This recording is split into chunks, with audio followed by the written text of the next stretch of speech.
All right, welcome everyone. We're Semblance of Sanity. I'm Caleb. I'm Jacob. And we're here for Bakemonogatari, Episode 2. All right. So they're going to be helping out Senjugahara with the whole Hitagi crab issue. Yeah. And this show is weird. Mm-hmm. This show is weird. We have Senjugahara, Senjugahara, who is 5 kilograms in weight. Mm-hmm. Yep. That is a thing. Uh-huh. We have Shinobu, who she's nothing, apparently. Right. Yeah. We have Araragi, who is our main character, ex-vampire guy. Mm-hmm. Regenerative capabilities, dude. Yeah. Regenerative capabilities. Yeah, staple, you know. Well, that's but that's a vampire thing, I think. Right. Yeah. And then we have Mr. Oshino, who's just kind of this mysterious fella. Mysterious expert on this Right. whole area of the supernatural things or what have you. Yeah. Or what have you. So yeah, this is going to be interesting. So yeah, guys, not really much to say, but episode 2, without further ado, let's get into it. All right, guys, we're going to start the episode in 5, 4, 3, 2, 1, now.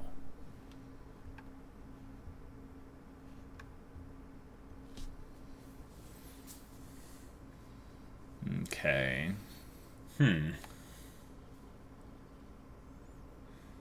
Are we getting a shower scene already?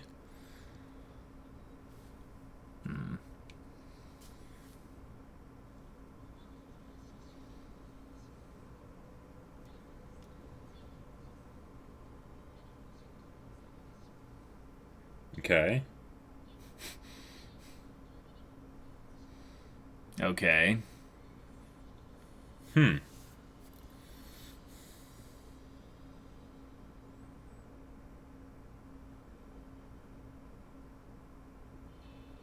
So she's majestic.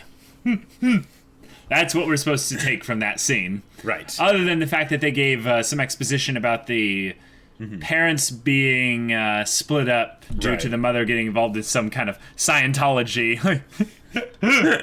That's literally what it sounds like. I mean, they made me give up my fortune in tribute. It's like, right. It sounds about right. Yeah. I mean, that's most cults, basically. Yeah. But if you're going to have exposition, I understand them having fan service to basically. Yeah. But they gave like a focus shot on the belly button. Right. That was the weirdest thing. Like, I was like, okay, she's an Audi. Yeah. Like, is that supposed to be someone's like fetish or something? Like, probably. What the hell? There's a whole secret like subset on Pornhub of like Audi belly buttons. God, this is gonna be weird, Jacob.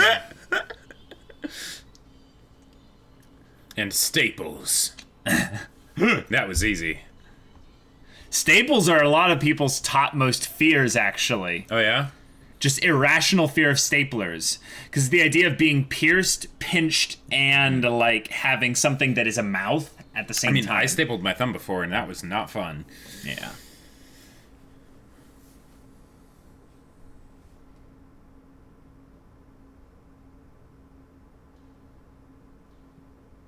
Okay. Alright. Wow, you guys are by the way. Y'all are being dicks. Oh, silent voice, silent voice, silent voice. This show is being a dick to us with its, like... In the first episode, a lot of it seemed to be stuff from the light novels that was just recapping other stuff, so... Okay.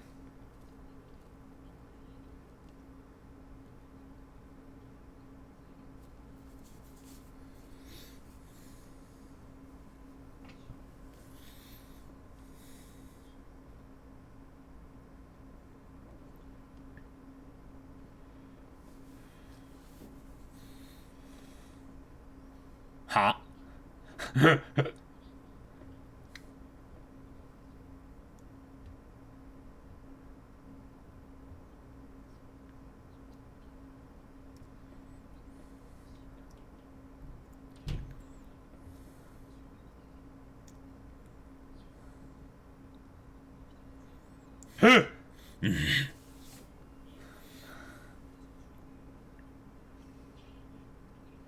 Wait.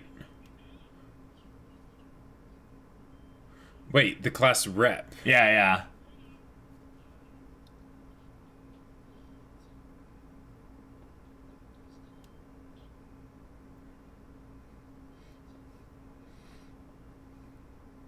His background music, though. Mm-hmm. Huh!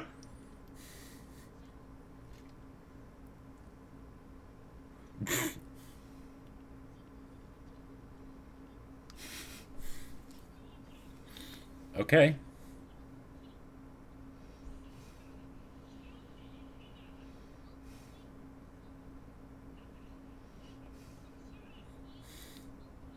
That's what poor people do. Okay.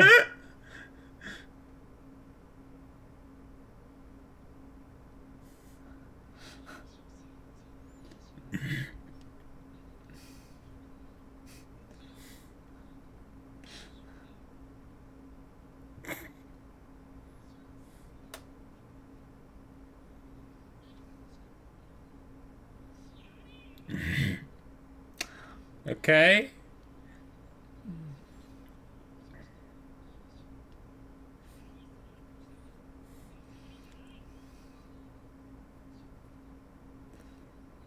She's just in her bra and underwear.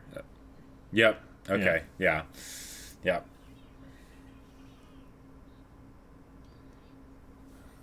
Oh. Oh. All right. All right.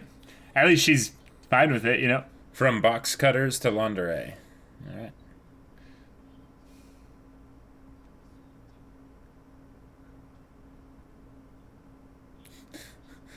Those neck tilts. Right. Oof. That's like a curse.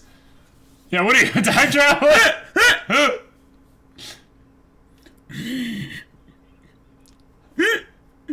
It can't be. Yes, exactly. But you didn't deny it.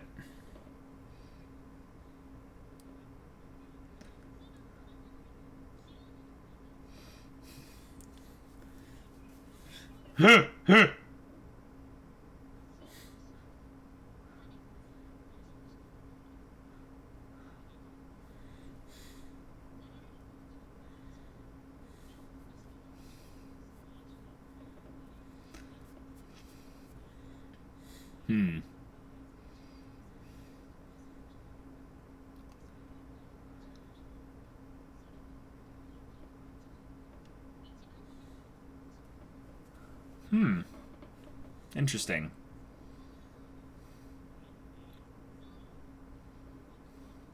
Wait.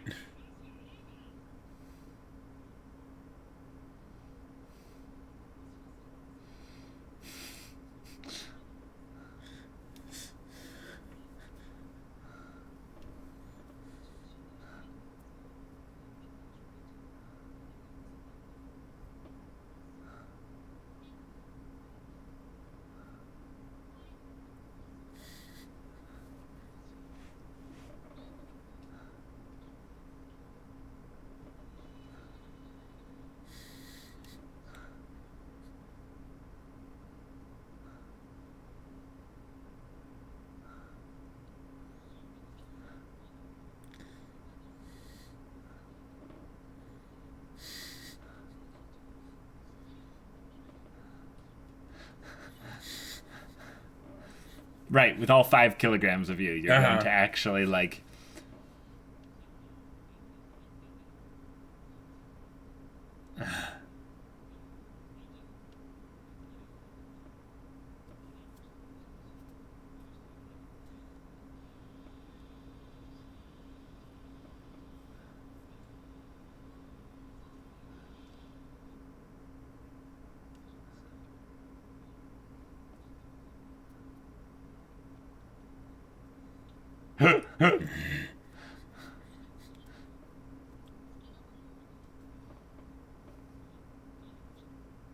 His little tuft of hair just coming in. Yep.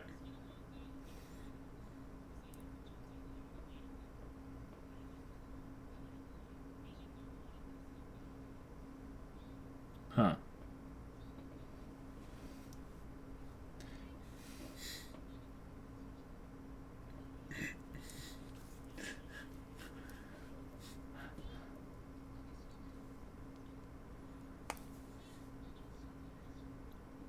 Unless you can show me just how far your neck can tilt.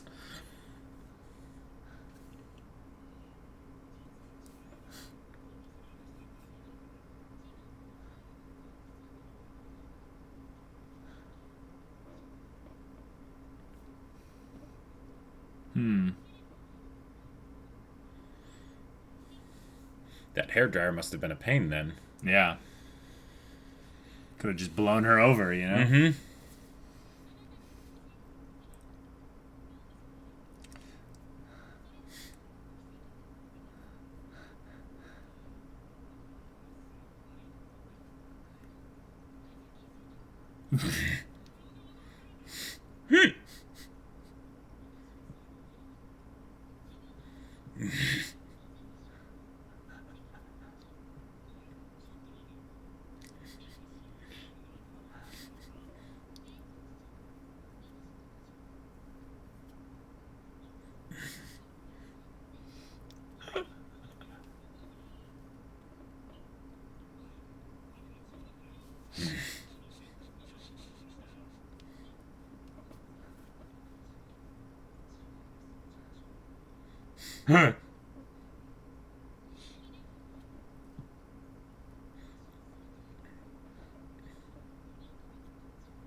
Yeah, good for you.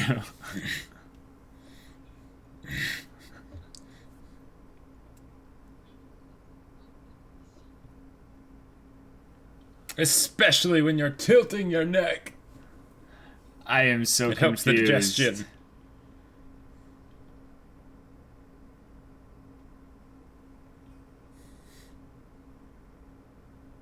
Like, I'm so confused.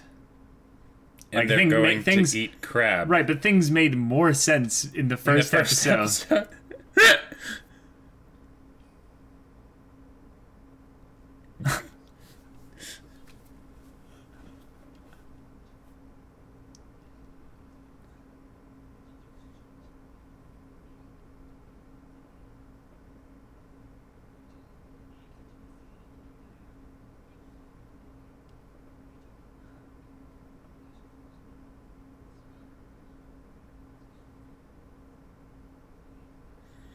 Okay. They had her clean, so that's good. So he's gonna do whatever his thing is. But didn't she say they were going to go eat crab? Yeah, but I think they're related to the Hitagi crab that... Yeah.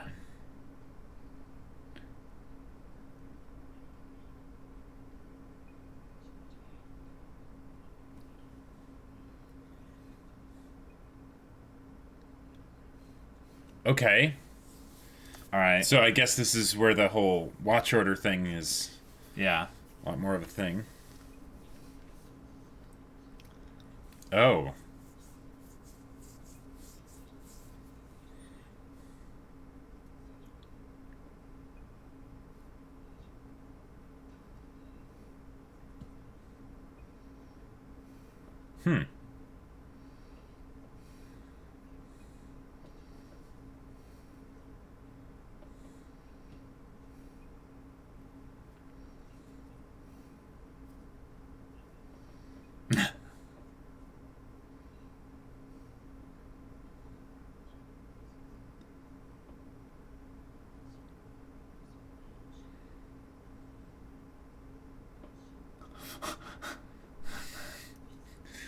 Okay.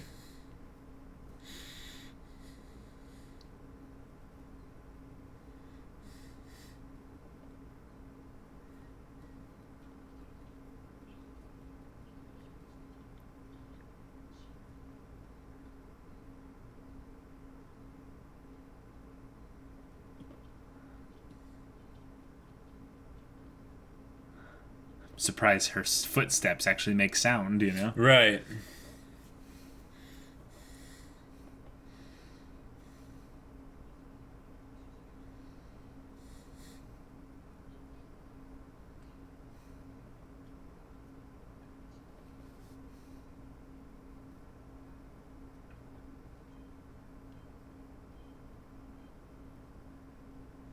But you don't need to drink any. Well, that's because he's not the one getting helped here, so... Sure.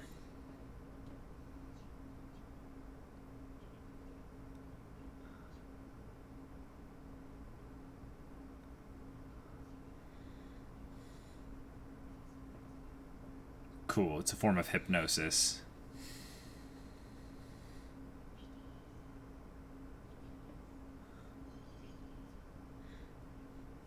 The rest of the episode is them counting to 100.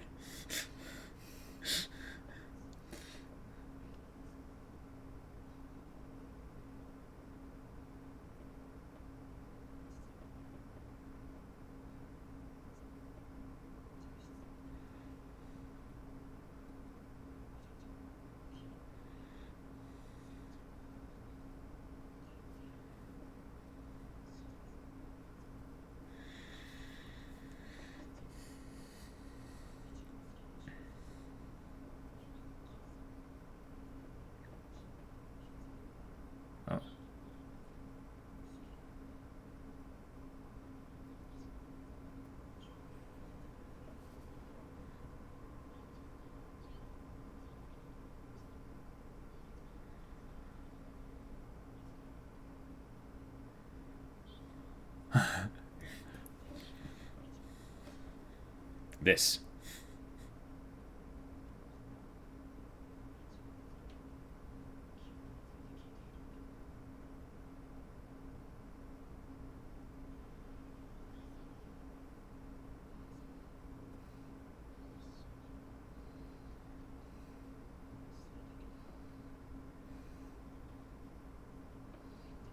Oh.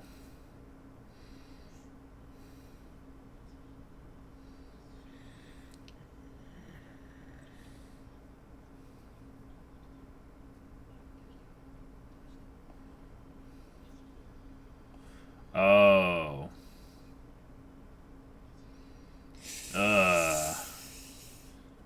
No.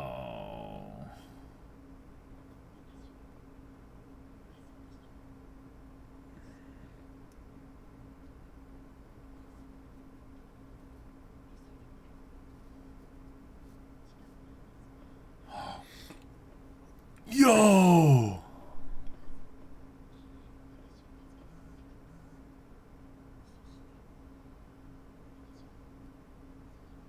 Oh, not dead. Okay. Okay.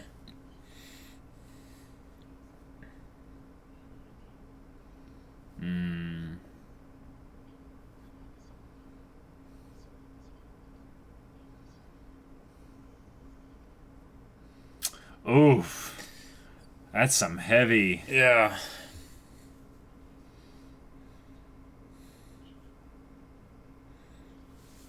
Oh.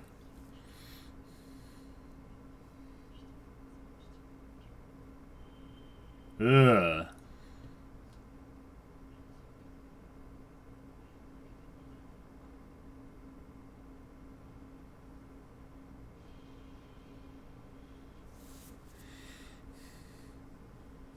Whoa.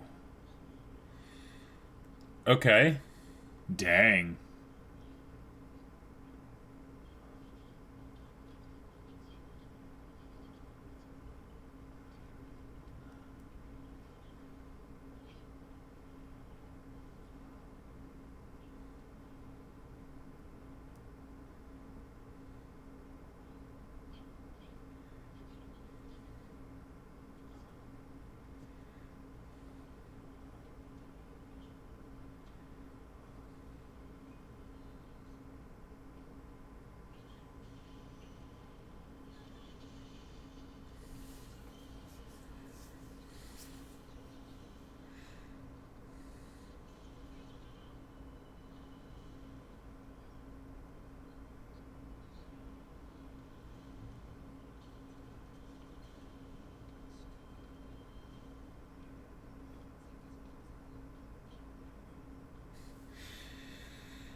Okay.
So instead of trying to ignore it, she'll accept it. Right. Yeah.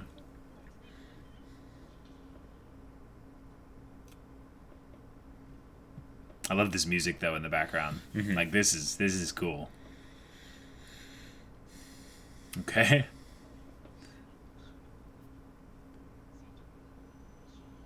When the mother was in the 5th grade, or when Senjugahara was in the 5th grade?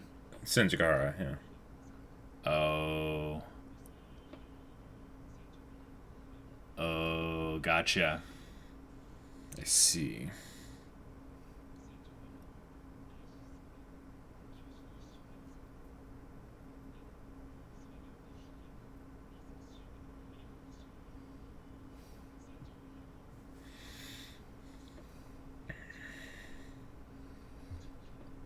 Oh, okay.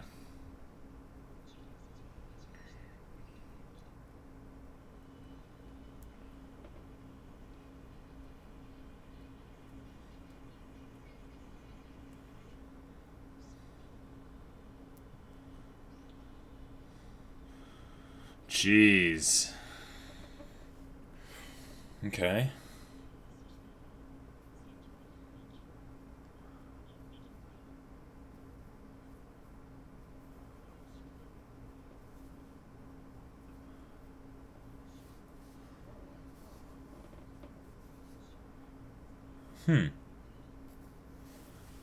Oh. Gotcha. Oh. Wow. Okay. Yeah.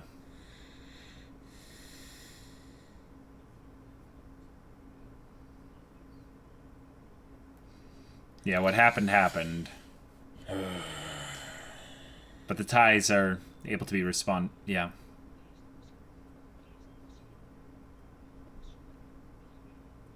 Oh.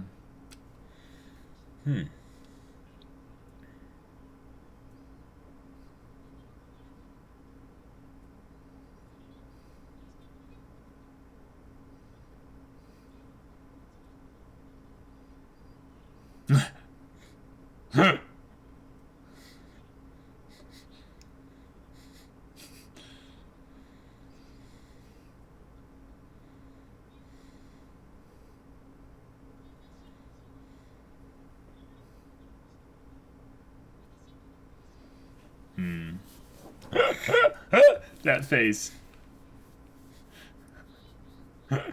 Now she looks completely different, you know? Oh, so these are the sisters that were mentioned earlier.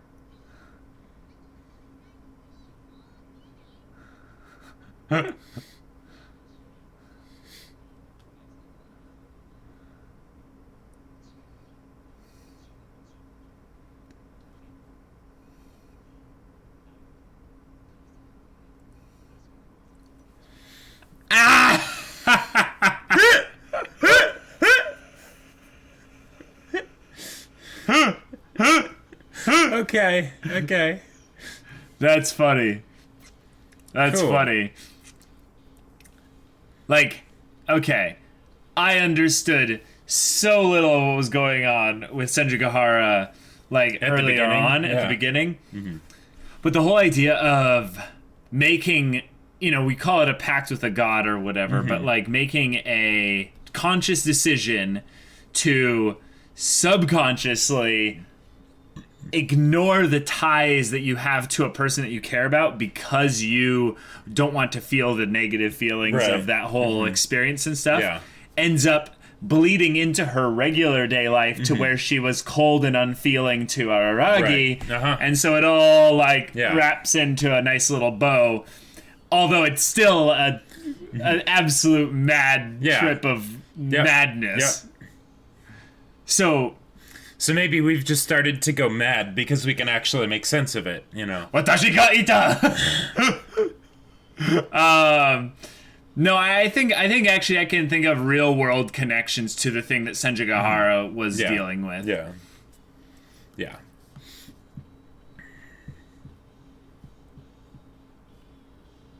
Cool. And even this ending kind of ties to it. Okay. So that made a lot more sense than the first episode.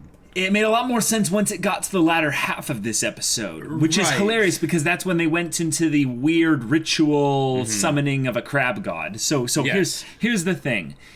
I think I'm understanding now the way they'll do this show's craziness. So what they'll do is they'll introduce a crazy concept. Yep.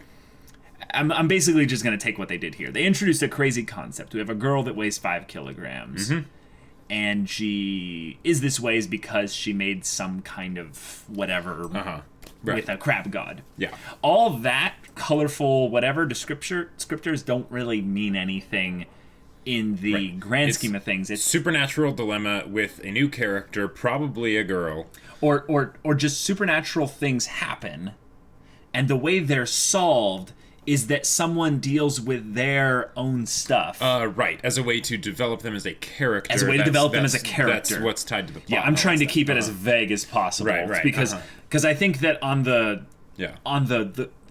bigger scale of things, they're gonna mix it up. Like they're gonna keep it. They're gonna keep it. They're gonna keep us guessing and jumping. Because if you have a formula, you'd like to have variety within that formula. Otherwise, it gets repetitive. Yeah. Right, and I don't think that this is the show that will get too repetitive, but I could see it maybe doing this style with twists being because it's not seasons, right? They're like each mini shows or something. Yeah, they have different names or what have you.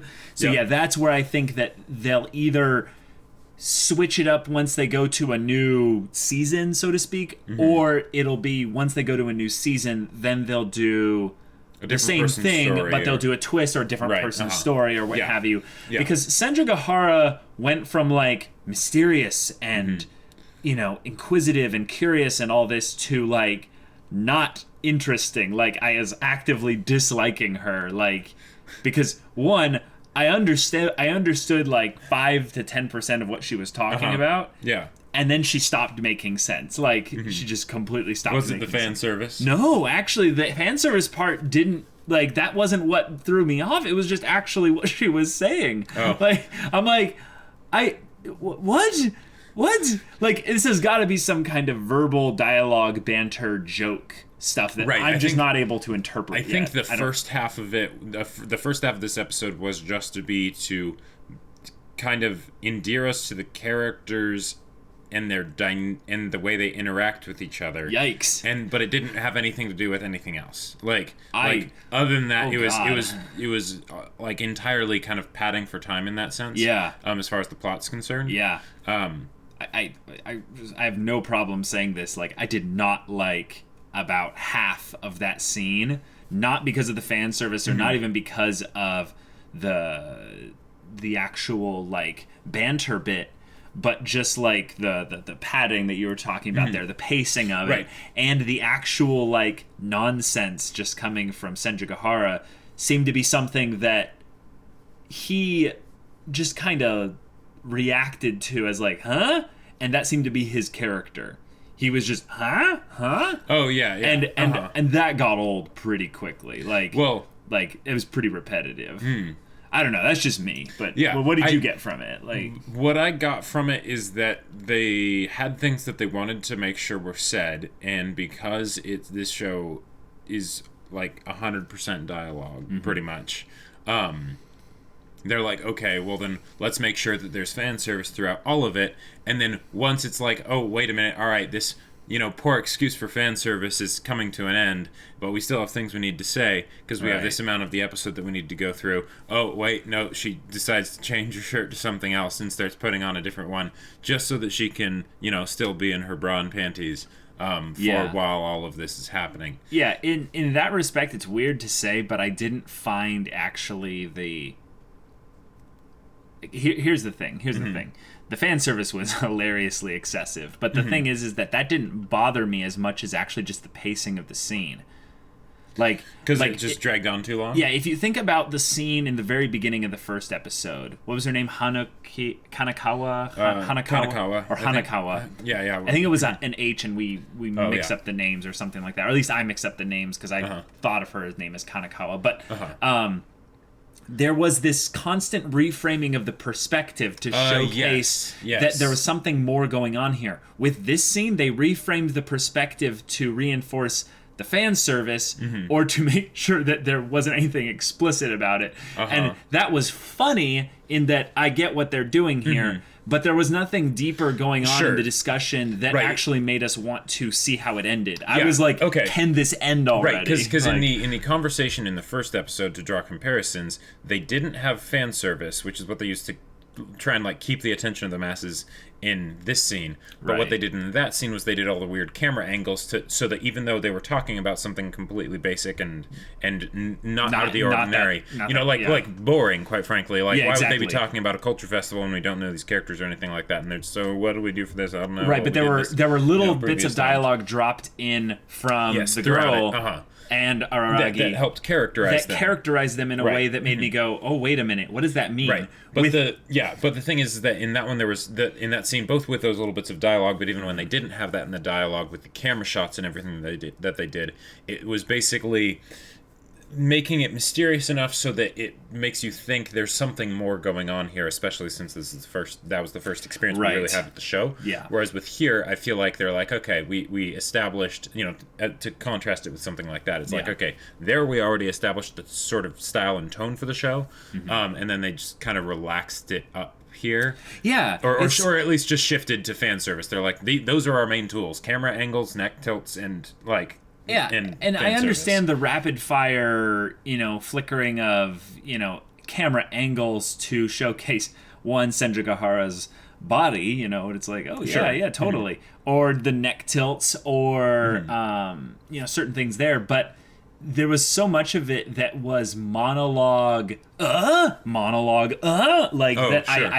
actively got, like, bored with that stuff there. And that might just be something where that basically it's, I think that might just be the difference in style with what they're doing, and that since the fan service is not something that keeps you actively engaged in the scene for the sake of that, because I think that's they're using fan service in the probably most traditional sense, for that. The fact that the fan service is not a winning aspect for you. Well, no, the rest of it seems no. The fan service is not a negative. It's not even a neutral. The fan service is fine. Like it's above the neutral zero, whatever.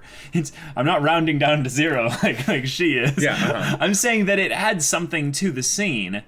It just doesn't save the scene. It is what it is, and it's like, oh, that's fun. That's in some ways it's actually kind of clever about how rapid it was with the scene changes, and they never. This is actually something I gotta give kind of credit for here. Is there's a lot of fan service that does kind of just shots like this, and they'll linger for like 7 seconds, and I think of it as actually kind of lazy because that way they don't have to draw as much. They don't have to draw as much. Yeah, and if anything, this was like say what you will about the fan service in this show so far, but it is not lazy. No, it is not lazy. If anything, you could tell that there were certain points where Senjigahara's body was animated with like jump frames. And that was they would move it way too quickly, and that was where, if anything, they got things lazy. But I'm not an animator, so I'm not going to speak anything really even to with that. Because of how bizarre the series has been with how they show things. It fits. It's like, is that intentional? Is there, Right. But holy crap, the psychological aspect of her severing ties with her mother to relinquish the pain and memories of the weight.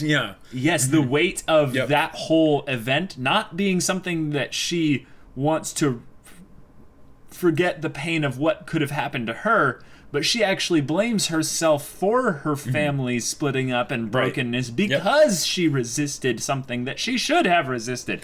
So it all... Where the spiked shoe came from, Oh, are you kidding me? A girl's house? Or wait, oh no. Okay, it could have been maybe like a heel or something. Yeah, that... When I heard spiked shoe, I thought like Joker boot with like a knife coming out. No, I was thinking like, oh dude, you could have killed the guy if you hit him in the neck. Oh yeah. With a heeled shoe. Because see, some of these things, Jacob, it's not that they're sharp. It's that they're really thin. Oh yeah, like there was a point in what was it, like a science class or whatever, where the teacher had us basically calculate like pressure of like people walking on like ground and stuff, and then it's like, all right, now take that instead to be a heel, like a high heel, and it's like, Yeah. Do not mess with that. Yeah. And just the sheer panic that she must have been experiencing from that. She actually was able to defend herself, but her mother is somewhere in this scene, and her mother didn't save her, as said in the little flashback. I love that. Yeah. I love End that. flashback. Yeah, I love that Great. there were really funny structural transitions. And I think that's the thing that's growing on me with this show. The transitions are really fun. They're actually really cool. Right, the presentation of the show in and of itself, I feel like, carries it a lot of the time, even if the content doesn't. Right, but if they actually fundamentally change Senjugahara's character because there was something blocking her from accessing her feelings and her personality and stuff, it brings added light and context to the coldness of her in that previous scene where she was in the room, barely clothed, because the reason why she didn't have access to her likability there is because she had this block that now got removed. And then the first time we see her talk to Araragi after that, it's completely different. She calls him like a true friend, like a nakama, you know, like one of the things Yeah. that I found kind of confusing and out of place, though, with the bedroom scene, because I didn't have the same issues that you did, but what I found was that there was a point where she did like a blush moment that didn't make any sense to me. Oh, the point when she realized, like, oh, how did he know that I thought he was stupid? That was when she blushed. No, but that was. Oh, so there were two blush moments. Yeah. Well, no, that was the one I was talking about, and it totally confused me at the beginning. But then, then the way they tied it and everything, that was great. Yeah, that part I think surprised me. But I think of all the comedy moments, that was probably the one that they did the best in that specific scene. The whole thing of Mr.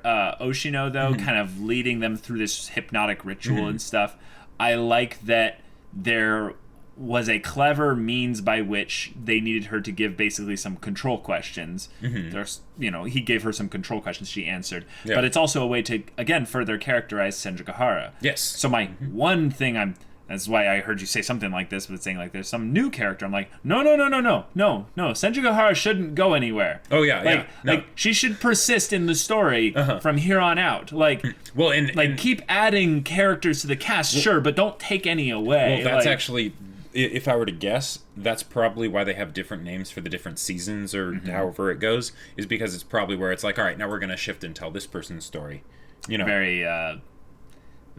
Very visual novel-esque. Yeah, because I mean, this came thing from light novels, so I'm guessing that's how the formula fits in. Maybe it's not. I could totally be wrong. I like what they're doing with Senjugahara as a character so far. Her meta aspects are very entertaining. The way that she'll talk about herself, like she's very aware that she's a character in an anime. There is that. That is funny. I'd say more so than likable, but it's entertaining, right? It's something. It's something where it makes me want to see more of the character, even if it's not like I know who this person is as a person. That was more of the stuff that came in the second half, which was really good. Yeah, but like that thing with the whole shutting off feelings and stuff because of a traumatic experience. Well, not just the traumatic experience, but you want to forget the betrayal. Yeah, you want to not. He said she didn't want to worry about her mother because this is the thing. Yeah, her mother is not in her life anymore. Right. She's living with her dad. At least she's living in the place where her dad lives. Right. And that there didn't seem to be much stuff there. But yeah, exactly. But this also seems like a kind of world in this where there's not meant to be anything else in the environment except the main characters, which is kind of hilarious. Yeah. But whatever. The point is that if your mother was the one going through the pain, which I think was also something she was wanting to forget and to not have any connection to, it bleeds into other areas naturally. An example of this is we've had many years in the past, our mother had a sickness that she was dealing with, And one of the things that was very easy to do, unfortunately, it's rough to talk about, but it's very easy to actually shut ourselves off to the emotional pain of what she was going through, because it was a necessity. It was something that our bodies like tended towards actually doing. They're like, please do this, because this is actually hurting to see her suffer like this. So one of the times that this, was at its peak or what have you, someone came up to me and was sharing their struggles with something going on with a member of the family who was not doing well. Is kind of suffering. It has nothing to do with physical pain or what have you, but there's their story, whatever. But the thing is that in that moment, I was just cold and dead. Like, I had almost no empathy for the person. And it was probably one of the most, shocking, just, oh God, I actually, didn't feel anything for the person. And I can totally resonate with what Senjugahara is going through, in that that's something that you really do need to let that wait. You need to accept it. You need to accept the pain. You need to accept the connection and let it persist, because, in the most basic sense, it's a part of you because they're a part of your life. But in a more practical sense, whatever doesn't kill you makes you stronger. Sure. And this experience in life is something that you shouldn't ignore. You shouldn't pass it off as being something that's not worth it. You're like, oh, you need to set boundaries and protect yourself, absolutely. But I think that there's a lot of wisdom in actually what happened here. You need maybe some guru, some weirdo to come in and basically be like, hey, where does the pain come from? What's the thing that you need to accept or let go of? And in this case, there were, two things she needed to accept. And one to need to accept and one need to let go. Accept that this happened, and that's okay. 2, let go of the shame and blame that you put on yourself for doing the right thing in that case, because that whole thing wasn't your fault. If anything, that was the mom's fault for bringing them there and getting involved with the cult in the first place. And then, of course, the actual cultist. And then, of course, the actual cultist. Yeah, exactly. So nothing to do with Senjugahara. So I loved that scene. Also, really the way they handled the whole thing with the crap at the end was very good, because the weird aspects of how they'll do the directing with the camera angles and the shots and all that stuff really adds to the idea of the supernatural atmosphere, where there's something mystical going on. Because when I thought about, okay, what's happening? You have an invisible monster thing that, is there, and, we might need to fight it, I guess. Right. That is not something that would make me interested in and of itself. Right? It's like, okay, cool. Totally. Yeah, I've seen Bleach, right? Go on. But the way they set everything up, and the way the scene was shot and everything, and the build up to it and the music, I was absolutely on board with what was going on. It did feel like this crazy, trippy experience. Which I suppose, it's not that hard when you've got Shaft making the actual anime. But yeah, so that was really good. Cool. Yeah, I love the presentation in this show. I think there was that weird, music thing that they had in the beginning. Oh, yeah. I was all like, oh, that's kind of fun. But then the music later, I was like, oh my God, I'm so engrossed into this. So, yeah, this was one of those episodes that I feel like once I finished it, I liked it a lot more than when I was in the middle of it, if that makes sense. Sure, yeah. Mm-hmm. Yeah. So I hope that doesn't necessarily continue in the show.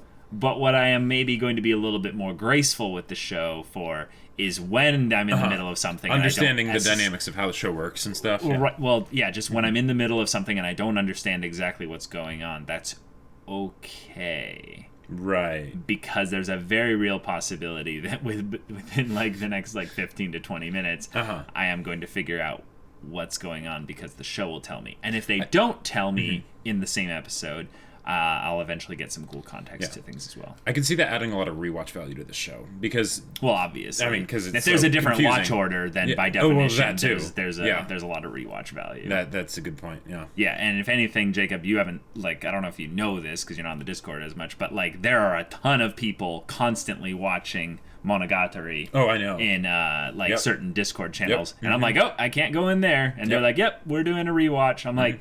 weren't you just rewatching? And they're like, yep, there's a lot to rewatch. I'm like, okay, all right. So it's a crazy show, and I think I like it. I think I like it. Like, I think I like it a lot. Yeah. But I don't get it. I don't. No, I don't. It's not that I don't get it. I don't know what they're going to do moving forward here. Well, this was I can guess one thing. That, yes, definitely. Yeah. I'm meaning more or less like with Senjugahara specifically. Because they effectively had her story brought in, her conflict resolved, she changed, so maybe and then they basically time skipped to him waking up. And it's almost like that whole thing could have been a dream. Like, they literally could have had that whole thing been a dream, and I wouldn't have batted an eye at that. Yeah, especially since, because they were talking about all the stuff of, like, with Shinobu, of, like, attacking or getting attacked by Shinobu before or something like that. And, you know, it's like, okay, yeah, very clear tie-ins to, like, other, they said that the class rep.